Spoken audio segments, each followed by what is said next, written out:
at sinabi, "Tanggapin ninyong lahat ito at kanin. Ito ang aking katawan na ihahandog para sa inyo."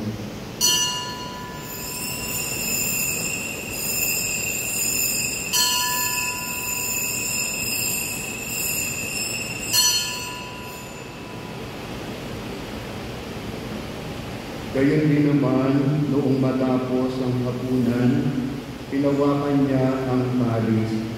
Muli kanyang pinasalamatan.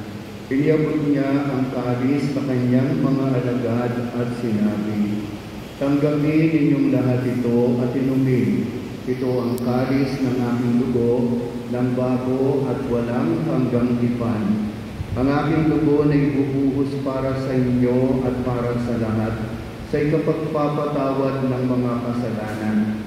Gawin ninyo ito sa pag-aalaala sa akin."